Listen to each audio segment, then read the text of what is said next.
everybody, and welcome to I Can't Believe It's Not News, your favorite podcast about fake news. I'm Beth. And I'm Kelly. Hey, Kelly. Welcome back from Ireland. Thank you. This is still really late at night for me. How many hours difference is it? It's 8 hours ahead. So I got back on Friday night, and this is Wednesday of the following week, and I still haven't made it all the way past 10 o'clock. Aha. All right. Well, we better start talking fast. We better. So if I start dozing, you just let me know, Beth, Okay. and I will wake up. I will definitely start throwing things at the microphone to wake you up. That sounds good. You know, I want to talk for just a quick second about something that's really important as to why we do this podcast. So, I mean, a lot of activism spurred out of DJT getting elected, right? And a lot of the reason that DJT got elected and things that have happened is because of fake news, right? Right. Which is why we started this podcast and why we want to talk about fake news all the time. And we're coming up on the midterm elections, and I wanted to do something. I wanted to really focus on voting and how fake news affects voting. And so I called you and I said, Kelly, we should do like a 3-episode series on voting. Yeah. And you were like, yes. Let's do it. Let's do it. So we're going to kick off this series about voting with a talk today about political campaign ads. This seems like a good place to start. It really does. Yeah. Because they've been really important, don't you think? Yeah, important and annoying. Yeah. Both of those things are true. I actually just realized recently, because one of the ads that you pulled is for our very own governor, Kate Brown. Mm-hmm. And I realized I don't watch TV anymore. Like, I haven't seen any of these ads. And usually during like a campaign cycle, you're just super freaking annoyed all the time by it's like ad after ad after ad after ad after ad after ad. Right. And it's super annoying when you live on the edge of like a different district or something. And so you get ads, like even down in Salem, we'll get ads for Washington politicians, you know, and it's like, right. I don't even care. I care, but I can't even vote in that election. Right. I don't need to know about everything that you hate about this person. But I've seen political ads show up on my Hulu account. They've shown up on Netflix. Oh, wow. No, not on Netflix, on Hulu and on YouTube. They've both shown up. Local political advertising. So I was an early cord cutter. So it had been years since I had seen a political ad until recently. But I went back to Florida over the summer. Remember, we did the interview. And yeah, I have never seen so many political ads in all of my freaking life. Yeah. I know it wasn't that bad when I lived there. So that must be something that has come since they became like a super swing state. And I think this election has made it worse because they have so many people who've come up from Puerto Rico to stay there while things are being fixed after the hurricane. And because of that, I feel like it's gone so no one knows where it's going. So it was every other ad on TV. And my mom keeps the news or the View or something like that on 24/7. She has to have the TV on. She's that generation. And it was crazy. Like there were points where I was just like, can we just please turn it off for a few minutes? And my stepdad would turn on some animal channel. So there was at least something in the background, but it was just like kittens romping around and it was magical. Nice. Unless wonderful. Politicians start buying ads on podcasts, I don't know if I'll hear one for a while. So hopefully they don't. Oh, they might. I bet they will. I bet it's coming up soon. I could see like on Pod Save America, them, a lot of times they interview local or not local to them necessarily, but they interview people who are in key races. And it's not really a political ad, of course. It's just actually facts and talking to that person. But I can't see them reading an ad copy for like, some politician who bought an ad through them. Yeah, I don't know. But I have seen podcasts advertised recently on things like Hulu, which was crazy. Like I saw The Daily advertised on something on Hulu. Wow. I'm pretty sure it was on Hulu. Yeah. And I was like, okay. All right, Michael Barbaro. I'm so behind on The Daily. If I went back right now, I'd be like, I did this last year, actually. I remember I was like 2 or 3 months behind on The Daily, and I went back and listened to the episodes, and it was so crazy listening to these episodes from 2 to 3 months ago and realizing that, oh my gosh, I've already forgotten about this, and this was a huge thing. But it's just like there's so much happening. Yeah. So I don't mind necessarily being behind on The Daily to go back and listen, but I haven't gotten there yet. I'm still getting caught up on other podcasts. So I do love Michael Barbaro, but I do take a break every once in a while. But in my head, I can always, whenever I see The Daily, I always think, because that's what he does.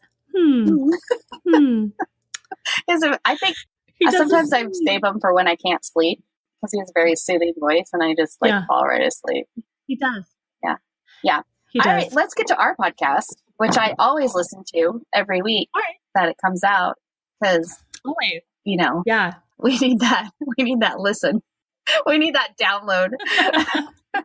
Yeah, I was just, before we started recording, Beth and I were talking about how I was listening to her and Elizabeth's podcast from the last one that was episode 34, I think. And I was really disappointed I didn't get a chance to poke fun at Alex Jones, but I'm really, what you guys did was really good. I was really excited. Can I tell you that I still remember when My Favorite Murder did their episode 34, and a listener had suggested that they call it 30 Hit the Floor. No. And I've always remembered that. And this was our 30 Hit the Floor episode. Oh my goodness. Yeah, no. Okay. Let's talk about political advertising. So let me give you just a little spiel here. So political advertising is meant to persuade the viewer to change their mind or reassure their beliefs in 30 seconds or less. We get an hour, but they only get 30 seconds. Right. So, and they use multiple ways of doing it, some of which are about like conscious decision making and some which are not. So you can be influenced even subtly without even realizing it. That sounds a little scary. Right. Well, I mean, and that's how all advertising works. That, you can be influenced through advertising without really even coming in contact with that advertising, because so many people around you might have seen that advertising. So, even though you might not have seen that Kate Brown ad, you might have 5 other people at work who have seen that Kate Brown ad, and then they're talking about it. So you're still influenced by it, and you're still subject to whatever happened in that ad just from talking to them. Yeah, it's funny. I actually saw the Statesman Journal article, which is our local newspaper here in Salem, about the response to it. So I knew about it, but I hadn't seen it myself. So you found a really cool article on factcheck.org. You want to tell us about that? Yeah. So the article on factcheck.org is about false ads. And the name of the article is False Ads, There Ought to Be a Law, or maybe not. And the basic premise of the article is, and this is really old because this article was originally published in 2004. It was updated during the 2008 election cycle. So back in 2007 was when it was updated. Wow. But it basically goes into the idea of, there are truth in advertising laws for consumers. Why aren't there truth in advertising laws for voters? Right. And the truth of the matter is there's not, because we have free speech. And we have the Federal Communications Act, which was passed, I think, in 1947. It was passed a really long time ago. And it basically says that if any licensee shall permit any person who is legally qualified candidate for any office to use a broadcasting station, he shall afford equal opportunity to all other such candidates for the office in the use of such broadcasting station, provided that such licensee shall have no power of censorship over the material broadcast under the provisions of this section. So basically what that says is you can't say what people can say in their political ads. Because if they're buying advertising and they're using their free speech rights, they're not, the only thing they're selling is themselves. Okay. So that's the basic premise of this particular article. Now, I did a little bit more research later on after reading this because I got really into this. And Kelly went down the rabbit hole. I did. I spent a lot more time on this than I probably needed to or maybe should have. But what I will say is that another article that I pulled that was much sooner because I really wanted to get into why it is with everything that people say, because I kept being reminded of really old political ads that were really untrue. Like my mind immediately went back to the Swift boat ads. Oh, right. Yeah. And so we'll get into more of the ads, but one of the things that one of the articles I really liked was from Business Insider called "Here's Why Trump Can Legally Get Away with Saying Things That Aren't True." And this is from the 2016 campaign. Okay. And one of the things that they say is that even though Trump was found to be untruthful, nearly 75% or 70% of the statements he made during his presidential campaign, it's not against the law. And the reason that it's not against the law is because of those free speech rights. And the only recourse that most politicians have in cases of lies during ads, especially slander and libel, is to sue for defamation. However, suing for defamation means that you have to prove malice. Right. It's time consuming, it's expensive, and it can be considered really petty by voters. So it's usually not worth their time. And by the time the case goes to court and a judgment is put forth, the election is already over and the damage is done. Right. So can I just say that his lies, though, they may not be against the law, but maybe they're against the law of reason. Yeah. And I mean, he's a perfect person to really pull into this because he so often does sue people for slander and libel. Or says he's going to. Yes. And then never does. Right. But I feel like I remember him saying he was going to sue Bill Maher, and I think he went through with that. Do you remember when he said he was the son of a orangutan and he put their pictures up side by side? I still maintain that might be correct. I mean, we don't know for sure. So it looks like in 2010, there was an Iowa senator who did file a suit against his opponent and the Democratic Party. And he actually won, but then it was overturned by the Iowa Supreme Court. So right, because they couldn't prove malice, right? Right. Well, yeah, it said the case did not meet that threshold for actual malice. And so that's why defamation suits among public figures are so rare, and between politicians even more so. Because, oh my gosh, if you think anybody had a case to sue anybody for defamation, it would be Barack Obama and Hillary Clinton against Donald Trump for everything that he said about the birther movement, for crying out loud. Right. I mean, come on. I would feel the same with, going back to the last episode with Alex Jones. Like, I feel like you could certainly prove malice. Right. Well, that's why he is being sued for defamation by multiple people at this point. Right. And I don't know if that case has been finalized, but in my mind, I feel like they can prove it. Oh, yeah. I feel like there should be no problem proving that. Yeah, for sure. For sure. So that's an interesting article. Okay, so that's why people get away with it, is because it's legal and it's really hard to prove malice. Right. And it's been going on for literally since the beginning of the founding of our country. Absolutely. I remember there was a show on HBO that was about the founding fathers, and it focused on, God, what is his name? John Jacob Jingleheimer Schmidt. It's not that guy. John Adams. John Adams. That's the one, and that's the show. So it focused on him, and during the campaign, I think it was Thomas Jefferson had published an editorial in the paper saying he was a hermaphrodite. So it literally just goes all the way back to the very beginning of the country. So do you want to talk about any of the early political ads? I do. I'm really excited to talk about these because I remember as soon as I saw this headline that you wrote, I was like, oh my gosh, I can absolutely picture that ad. And this is from before I was born, but this is the LBJ Daisy Girl ad, 1964. And it's showing a little girl counting while pulling daisy petals off her flowers. And the camera zooms in on her eye and a countdown begins that ends in a nuclear mushroom cloud. And LBJ is heard saying, "These are the stakes, to make a world in which all of God's children can live or go into the dark. We must either love each other or we must die." Wow. So he was running against Barry Goldwater, and he had stated that he would not be opposed to engaging in a nuclear war.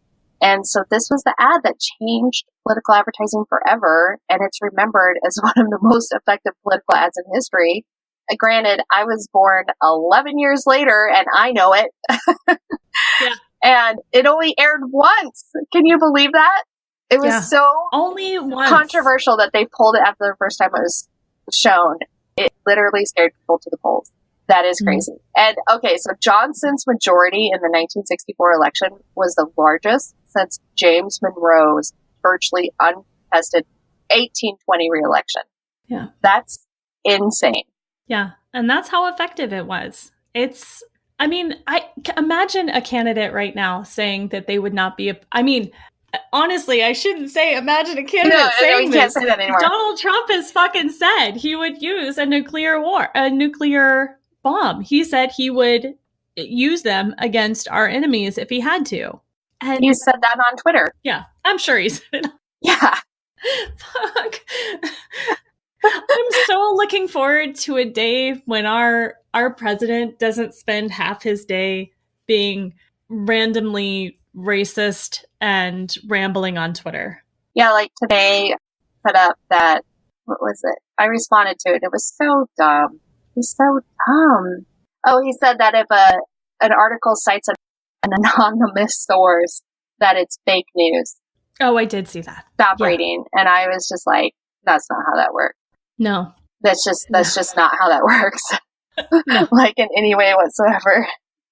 Sorry, Watergate didn't happen. That was totally fake news. Right. All right, do you want to talk about the next one? Let's jump ahead to 1998. So 1998 is another ad that a lot of people remember and a lot of people talk about when they talk about these salacious political advertisings. And that's the Willie Horton ad that was done by the Bush campaign against Dukakis back in the 1998 presidential election. And when they ran that ad, they made it clear that Dukakis was to blame for what Willie Horton did. And don't get me wrong, what Willie Horton did was terrible. But first of all, they called him Willie Horton. He's never gone by Willie. It was, he's come out, the guy himself has come out and said, I've never used that name in my whole entire life. They shortened my name in order to make me sound stupid and make me sound like a big, dumb black brute. He didn't use those words, but that's kind of the connotation, yeah. Right, exactly.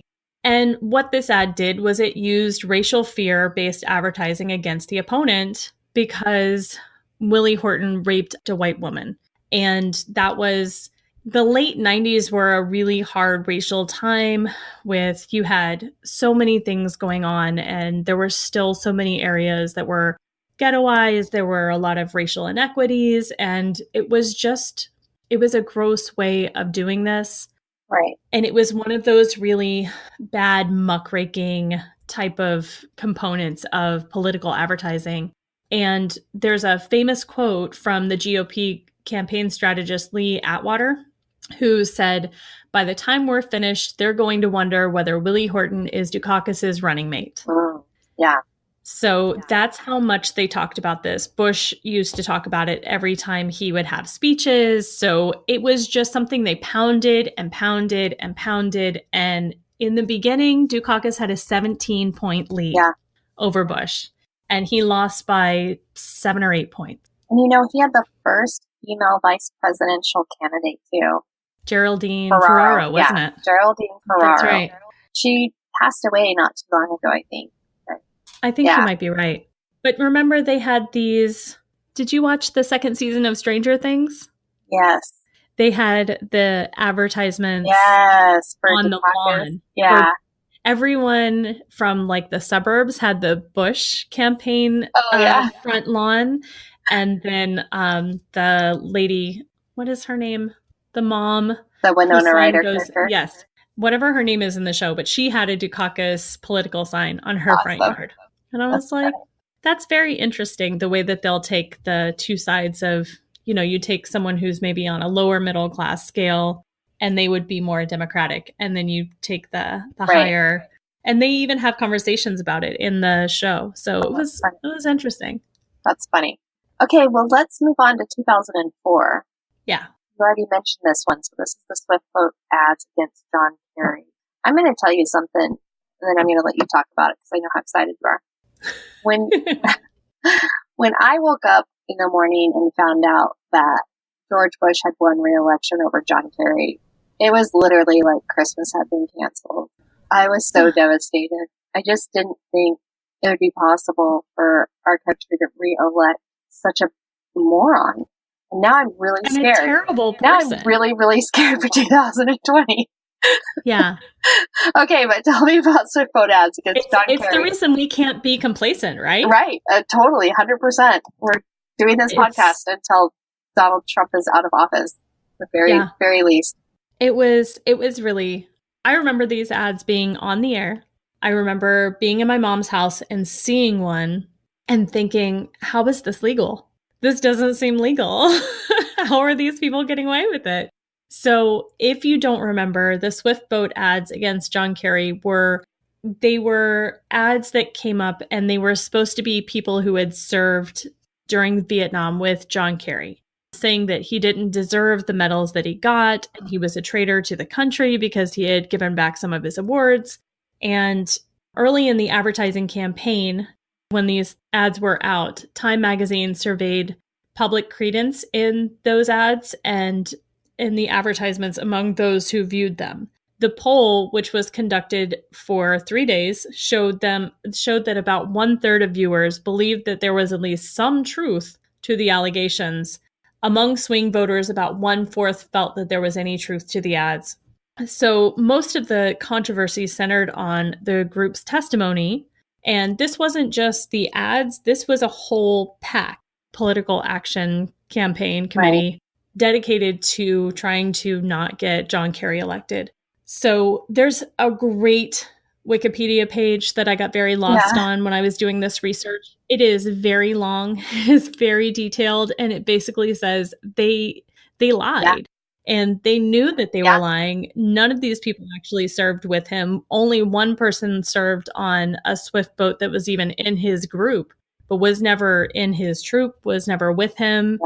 And they had signed affidavits. All these statements from Swift boat veterans against John Kerry had signed affidavits.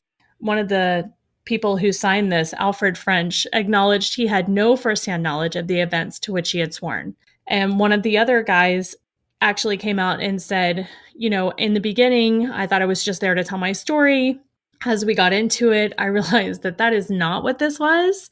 And he actually came out publicly against them and voted for Kerry in the end and was like, this is ridiculous. We can't, you know, you're taking someone's name and throwing it in the dirt.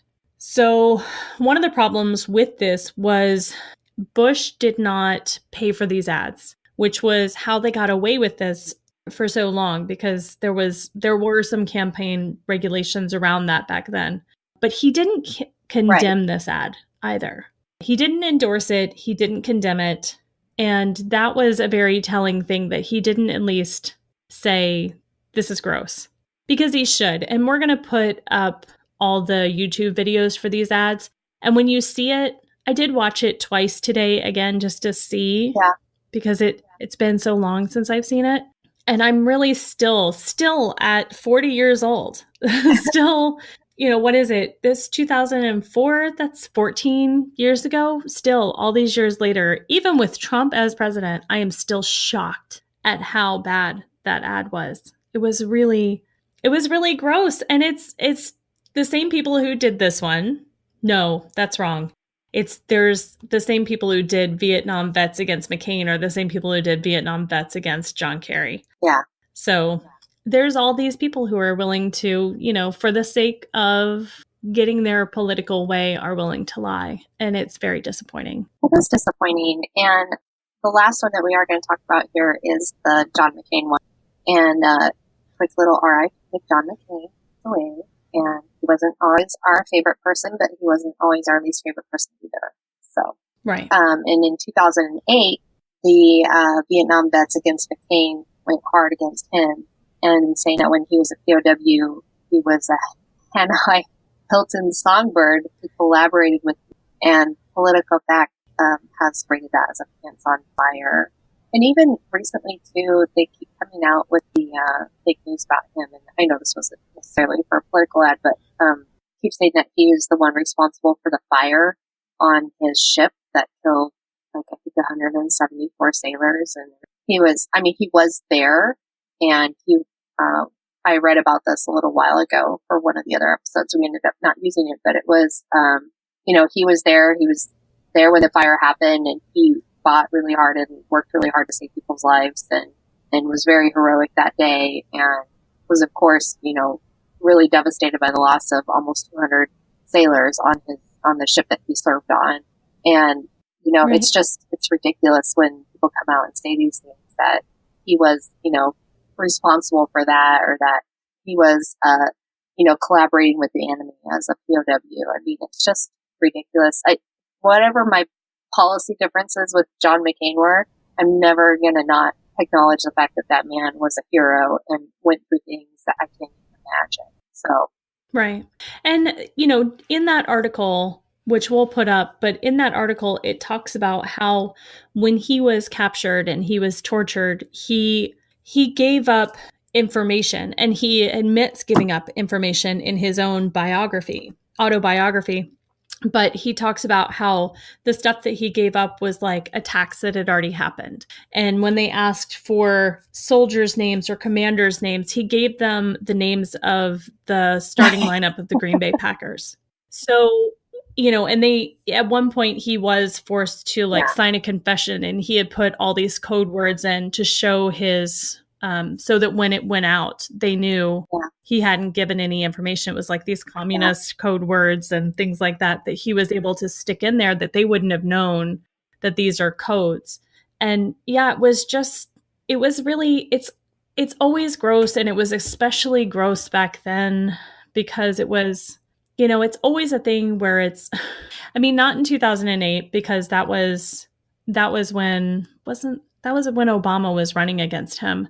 But back when he ran against Bush. Yeah, he was running for the primary in 2000.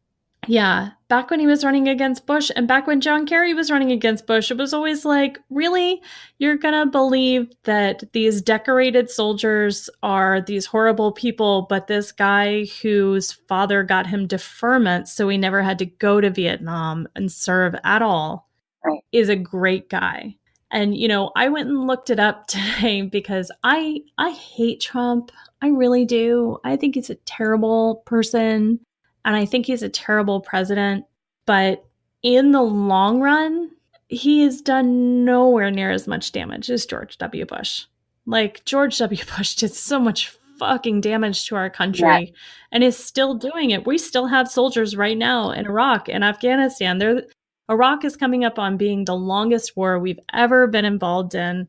There's millions of people that have died from this in terms of civilians and enemy combatants. And when you add in our own soldiers, there's so many people that have fucking died. I don't know, because you think I hear what you're saying, but Trump also has ignored the fact that a foreign country meddled in our election to get him elected. He should have never been elected anyway, so anything he does is like times 10. And all of the federal judges that he's put on the bench since he has been in office that are going to be there for decades. Like, they are literally saying that he is his presidency is honestly reshaping the country for decades to come because of all the judges he's appointed. And it... Yeah. Okay, so here's the thing. You and I both remember these political ads that we saw years and years ago. And I remember watching political ads back in like 1996 in Minnesota. And I remember thinking, that's not true. Like, that's not right. Like, why are you putting that out there? Right. Right. So not only do we remember this for a long time, but there's actually a really good study that we found about this. So it says that how large and long-lasting are the persuasive effects of televised campaign ads? Results from a randomized field experiment. And this is from March of 2011 from the American Political Science Review. So Kelly, walk us through this experiment and the results of this. Sure. So what I was able to get to was just the abstract of this experiment, which is honestly my favorite part because you can go into more detail, obviously, in the rest of the experiment and the rest of the article, but the abstract basically gives you the results, which is what they did is they did a large-scale experiment involving paid political advertising. During the opening months of a 2006 gubernatorial campaign, approximately $2 million of television and radio advertising on behalf of the incumbent candidate was deployed experimentally. In each experimental media market, the launch date and volume of television advertising were randomly assigned. In order to gauge movement in public opinion, a tracking poll conducted brief telephone interviews with approximately 1,000 registered voters each day and a follow-up 1 month after the conclusion of the television campaign. Results indicated that televised ads have strong but short-lived effects on voting preferences. The ephemeral nature of these effects is more consistent with psychological models of priming than with models of online processing. So what does that mean? So basically what it means is, and I broke this down further into less sciencey talk. Okay, let's do that. That's my jargon. Yeah. So basically what I came up with is that political ads are largely focused at low intensity voters. So people who don't pay close attention to politics, and the purpose behind them falls into two parts. And that's basically what they're saying is that the same thing. They called 1,000 registered voters each day and asked them about these ads. And in the beginning, they probably had a much stronger feeling, or they had much stronger beliefs about the ads and about the candidate. But a month later, those same ideas, those same beliefs might have changed, or they might have forgotten about exactly what the ads said. So the first part of what the political ads do is they reinforce a message. For instance, say candidate X is pro-life. If a low-intensity voter hears the message enough times, it'll stick in his or her mind that candidate X is definitely going to vote down any pro-choice measures. A low-intensity voter may not be willing to take the time to figure out if candidate X's policies are actually viable, but they may decide that being a pro-life is an important enough issue that they agree with the rest of candidate X's stance. On the opposite side, a negative message, such as candidate Y cast the deciding vote for Obamacare, will cause a negative impression to be formed in their mind if they have a negative opinion of Obamacare. So repetition of these ads through multiple platforms make the message stick even more. And if you want to take the second point on this. Sure. So to get the media talking, if an ad is funny, clever, incendiary, or outlandish enough to generate media coverage, that's as good as getting extra ad buys for free. So in 2010, have you ever heard of a guy named Scott Brown? I have, yes. Yes. So tell us who Scott Brown is. So I just remember there was a joke about this pickup truck ad that he did where I know one of the things that people joked about was, Scott Brown's got a truck. He's got a truck. Have you heard he's got a truck? Scott Brown loves his truck. And people would say, like, the more times you watch the ad, the more you see how much he falls deeper and deeper in love with his truck. Oh, wow. So apparently they were very widely talked about in the Boston media, and he basically got hundreds of thousands of dollars worth of free advertising. So, but the downside to that is if the media coverage surrounding that ad is negative, and there's a new ad out with Wendy Davis about a wheelchair. I haven't seen that one. That was one that was referenced in a negative ad, and I need to pull it up and put it on I'll put it on the blog page. So apparently this has backfired for her due to the negative commentary sticking in the voter's mind as opposed to the intended message of the TV commercial. So, yeah. So what can we do? I think the main strategy in Trump's campaign was the media talking points.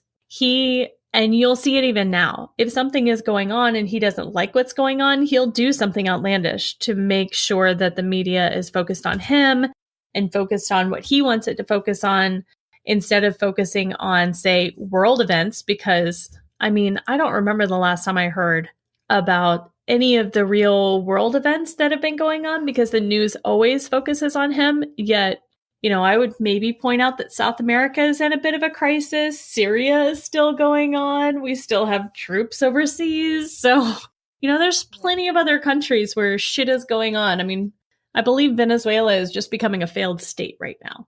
It's pretty bad down there. So I'm not so impressed with the fact that we have to always talk about Trump all the time. Yeah. Well, so there's an interesting website that collects Facebook political ads and breaks them down into categories like age, state, gender, and liberal or conservative. And this is kind of cool. So ProPublica is doing this. Basically, they're asking people to sign up to send them screen grabs showing them political ads. Because if you remember from the Big Butts of Facebook episode that we did, the Facebook dark posts, they're targeted ads to people, so not everybody sees them. Right. And once they're gone, they're gone. So ProPublica has started this thing where they're asking people to take these screenshots and send them into them, and it's helping them to collect information to combat some of these things. And I feel like they've even made it easier than the screenshot because they have an add-on now. Nice. You can do an add-on straight to your browser. I think you can just press a button and send it straight to them now. Well, that's right. Okay, so they built a plugin that allows Facebook users to automatically send us the ads that are displayed in their news feeds along with the targeting information. Right. And then, so what I thought was cool was it tells you what that's done so far. Where did I read that? I know the article that I pulled from said that they had collected 56,000 ads from more than 11,000 users, which seems crazy. That means each user is seeing at least five ads.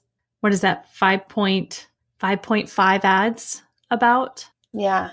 It just seems nuts how much we're bombarded with this. But what I thought was cool, and I played around with it a little bit, is that the tool makes it easy for users to see how candidates or political campaigns are targeting people in your area and in your age range, in your political leanings, and even in your gender. Oh, wow. So like, what are the ads? And you can take those things out. So you could just say any age and either liberal or conservative leaning. And you could say show me the ads that are targeted to all men in Florida or all women in Louisiana or, all liberals in Utah. So this article is updated hourly. So when I read it a few hours ago, it was different. That makes sense. Yeah, it is really, really, like you said, it's updated hourly. So it definitely changes a lot. But I'm missing some really cool information. I had read about, let me see if I can get to the last page on here and see if it gives me the information that I was looking for. Because it was really cool. They've already found and stopped some things from doing this. and have they found a group, that shouldn't be advertising, that they got Facebook to take them down. And so I thought it was really cool. I wonder if they're the ones who found the that Russian group. Isn't there already one Russian group that they managed to take down? Yeah, that's what they said in here, and now I can't find it. No, I read it. I read it too, and I don't see it either. We're not crazy. We're not crazy. We're not. I thought we could take a second and talk about what we had to go through in order for us to have advertising on Facebook after all these new Facebook laws went into effect. They're laws. The police came for us and they said, you can't advertise on Facebook for your podcast because you're political. Such a hard time. So do you want to talk a little bit about that? Yeah. Because it is a pain in the butt. And the fact that anyone is still, it's not like it's not easy to get around. It's just a pain in the butt. Yeah. So it was like you had to go through this process where you had to verify that you're like a U.S. resident, and which is fine. Like I didn't have any problem with doing that, even though it took over 2 weeks to do because they have to physically mail you a postcard. Right. And then you have to go put that code in. You have to scan in your driver's license and give that to them. I think I had to take like 5 selfies just to prove I was an American. All these steps, right, to prove that you're an American, that you live here. So the frustrating part is we did that, and then it marks your account as being able to have a political ad. And in order to be able to have a political ad, you have to check this little box, and it puts this little paid for by, and of course for us, I just put, I can't believe it's not news podcast because. Right. Because it's paid for by us. It's just paid for by us. We're not some big political machine. And then we would get denied because even though we had gone through everything and clicked the box and put paid for, it didn't matter. It was still a violation of their terms and conditions. And the terms and conditions basically said you can't have a political ad. Yeah. It was ridiculous. And then now it's finally starting to work again. And we've actually had a couple ads that were denied because we marked them as political, and they aren't, which we were like the whole time, like, this isn't political. Like, we're just a podcast about fake news. Like, we're not a political campaign, Right. We're not endorsing anyone. We're not.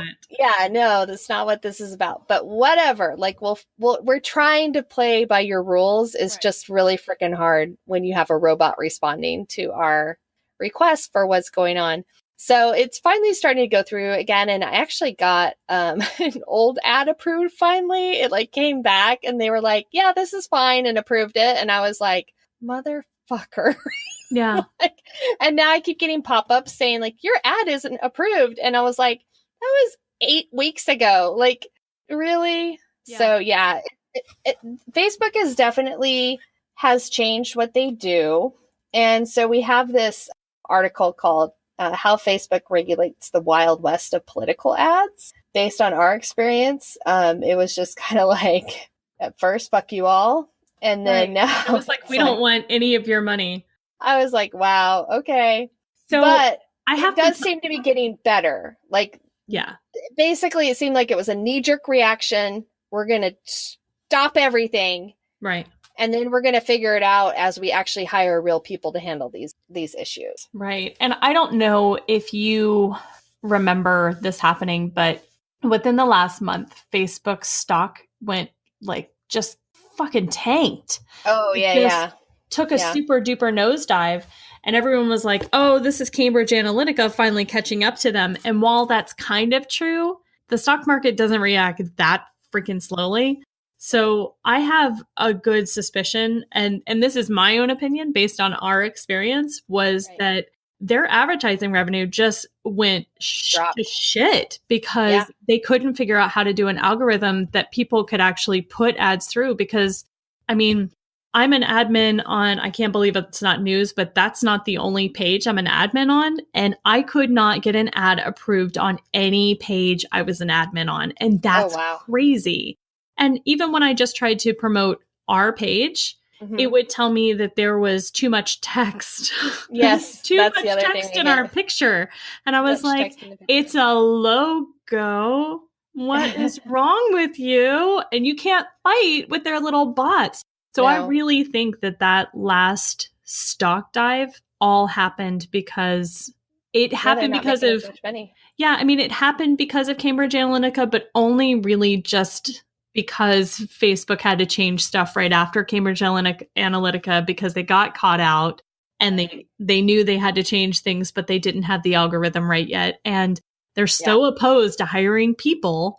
Yeah. As opposed to just having an algorithm that can fix we got an algorithm that can fix everything, man. Yeah. No. And they don't. No, they don't. So yeah, they're working on it though. And, for us, like, I kind of just chuckle, like our little ad buys are like nothing, like a teeny tiny little drop in the bucket. And we just do it like, and we throw a couple bucks in the bucket every month to try to promote the podcast, but it's nothing big. And it's like you arguing with us over this little tiny ad buy is just wasting everybody's time. Right. But on the other just hand, like I don't want Russia to be able to do any more ad buys either. It's true. And they did relatively, like, they did not spend that much money in the 2016 election cycle for the bang that they got for their buck. Right. So, I don't want to dismiss it either. And if it causes me a little bit of heartache, I don't care that much. I feel bad for other people who might have some, like, a legitimate, like, need to promote their business or whatever on Facebook. And it's a hardship for them. So, but they talk in this article, of course, they're like, can people cheat? Can it go wrong? And they talk about, of course, like Russians hiring cutouts in the US to, be that admin that verifies their address and stuff. So I just want to say, if you get approached to like be a cutout for a Facebook ad buy, like, don't do it. That's not cool, man. I'm not down with that. I won't do it. Are you talking to me? No. I mean, I do have bills to pay, but I think I'm gonna, maybe I'll find a different way. I don't need to be a Russian operative. No. So let's end real quick with one last little race in Tennessee, because let's talk about what is going on. There's a new tactics. Yeah. So this is really creepy and scary. And especially because, as we've discussed before, most people don't look past a headline. I mean, you don't have to go further than Facebook to know that most people don't read the article. Right. I mean, it's usually right there in the comments. Someone in the comments will be like, blah, blah, blah, blah, blah, and be like, well, if you just read the article, you might actually know that they did that thing that you're saying that they should do. So right now in Tennessee, in their Senate race, what just happened is that they were using someone. So both campaigns are saying, we didn't do this. But and which race is this, by the way? I believe this is the Senate race, the Tennessee Senate race. To replace Bob Corker. Is it? Yep. Okay. Because he's retiring. So we have Republican Marsha Blackburn is running against Democrat Phil Bresnan. And Marsha is a current congresswoman for the state of Tennessee. And Phil Bresnan used to be the governor of Tennessee. Okay, so what they're doing is they are placing Google ads, which, if you do a Google search, those ads show up at the top of the search results and display as an ad. However, what someone has done is they have changed the headline of the article that they're linking to and changed the URL to say the same thing as the headline. So, for instance, there's a story in the Tennessean, which is their local newspaper, the Nashville Tennessean, that there's an article called Tennessee Democratic Operative Under Fire for Past Explicit Tweets About Trump, supporters.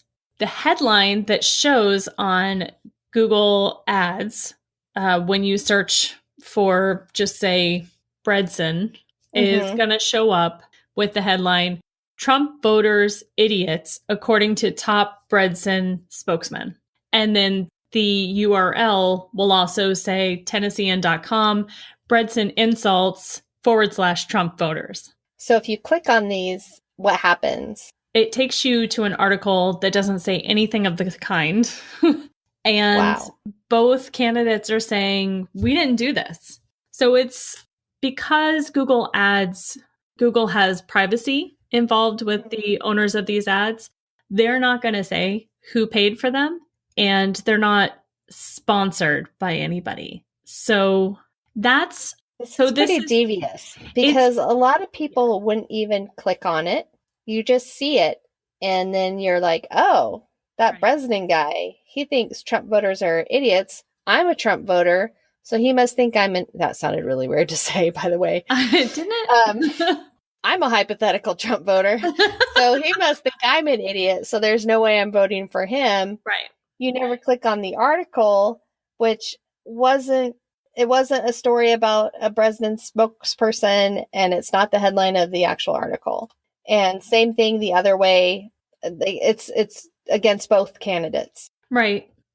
And it's creepy to me, because it's one of those things that you can fight, because obviously, if you take 2 seconds to either say click on it, or you see it and you think, oh my God, can that possibly be true?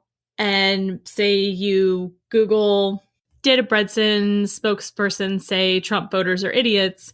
It won't come back with anything except for maybe this article talking about how they've changed the ads. It's just such a disappointing, sneaky, backhanded way to put misleading and false information out there. And, it's just one of those things that if you change 20 people, you could change the vote. Yep. 100%. So go vote. Campaign ads. Go vote. Do your research. Don't let fake news. Yeah. Do real research. Oh, we have to talk about the Kate Brown article real quick, because we didn't talk about it. Oh, yeah. And we mentioned it earlier. So do you have that one up? I don't have it up. I don't. But it basically, I do remember reading it. It says that the Kate Brown ad has a woman reading her children a bedtime story and saying that people who sell drugs can also run daycare centers. Okay, and it all came from like one case here in Oregon where a guy who owns a daycare center, I think even 2 daycare centers, but doesn't work at them.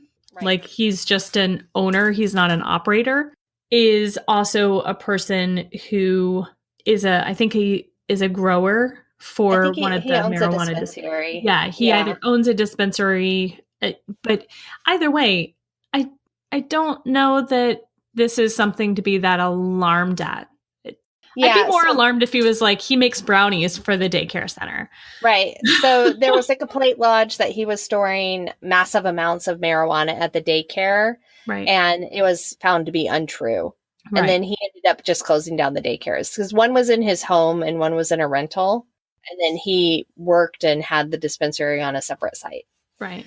So basically complete BS all around. And how Kate Brown could control that is beyond me anyway. Like that is, I'm sorry, this is like Hillary and Benghazi, please. Like, okay. So yes, Kate Brown is not responsible for every single little thing that happens in Oregon while she's governor.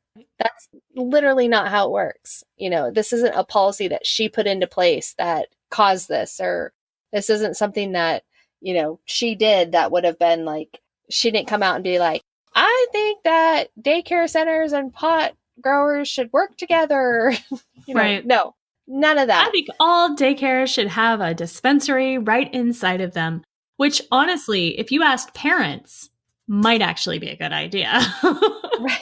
But no, maybe right next door. Yeah, maybe next door, but not in it. But yeah, so they're asking them to pull the ads off of TV stations, and so far I don't think they have. They're not required to.